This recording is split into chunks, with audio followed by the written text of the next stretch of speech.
के नारा बा ये एक सहारा बा, बोलबम के नारा बा ये एक सहारा बा।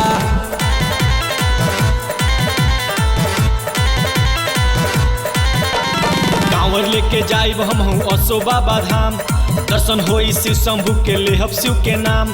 कांवर लेके जाइब हम असो बाबा धाम, दर्शन होई शिव शंभू के लेहब शिव के नाम। दया करी है हमारा पे भोले, दया करी है हमारा पे भोले, भर नजरिया ताकी है दयालु हमें प्यार से शरणिया में आपन भोले बाबा जी रखी हैं। प्यार से शरणिया में आपन भोले बाबा जी रखी हैं। कांवर लेके जाइब हम असो बाबा धाम, दर्शन होई शिव शंभू के लेहब शिव के नाम। दया करी है हमारा पे भोले, दया करी है हमारा पे भोले, भर नजरिया ताकी है कृपालु हमें। प्यार से शरणिया में आपन भोले बाबा जी रखी हैं। प्यार से शरणिया में आपन भोले बाबा जी रखी हैं। जाना तानी हमारा पता क्या करी हम भोले बाबा वरदानी हमें, जग के दानी हमें, इनकर महिमा के ना जाने।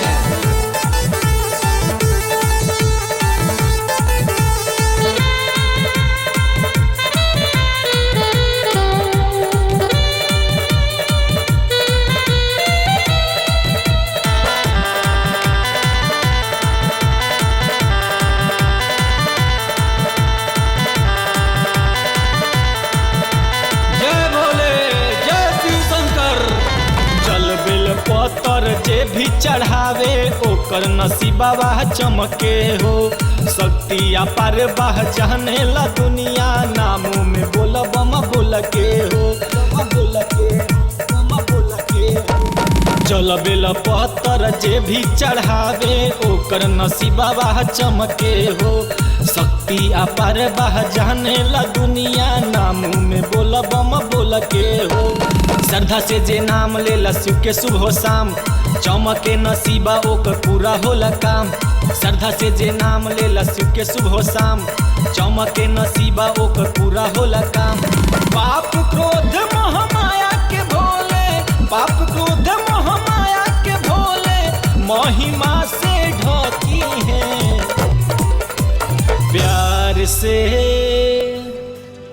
प्यार से शरणिया में आपन भोले बाबा जी रखी हैं।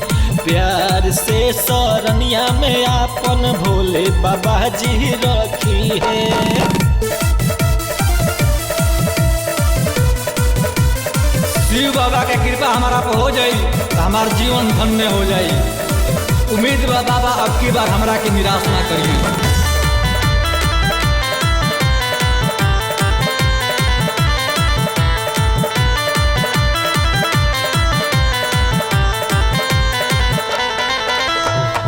दर्द सारा दूर हो जाला, मिलेला बड़ी सहारा हो।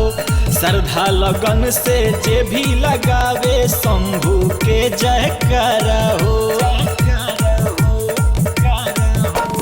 दुख दर्द सारा दूर हो जाला, मिलेला बड़ी सहारा हो।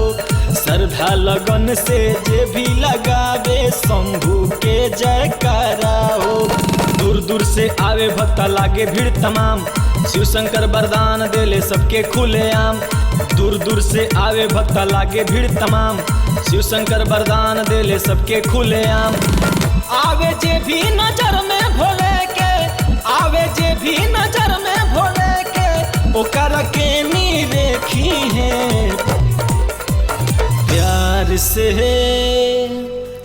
प्यार से शरणिया में आपन भोले बाबा जी रखी हैं। प्यार से शरणिया में आपन भोले बाबा जी रखी हैं। कांवर लेके जाइब हम असो बाबा धाम, दर्शन होई शिव शंभू के लेहब शिव के नाम। कांवर लेके जाइब हम असो बाबा धाम, दर्शन होई शिव शंभू के लेहब शिव के नाम। दया करी है हमारा पे भोले, दया करी है हमारा पे भोले, भर हैं। प्यार से सरनिया में आपन भोले बाबा जी रखी हैं। प्यार से सरनिया में आपन भोले बाबा जी रखी हैं।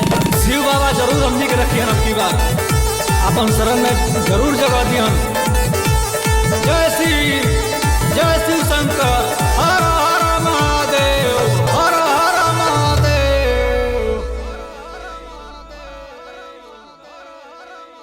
आर्या म्यूजिक में आपका स्वागत है। लेटेस्ट मूवी और सॉन्ग के लिए मेरे चैनल को सब्सक्राइब करें और बेल आइकन को जरूर दबाएं।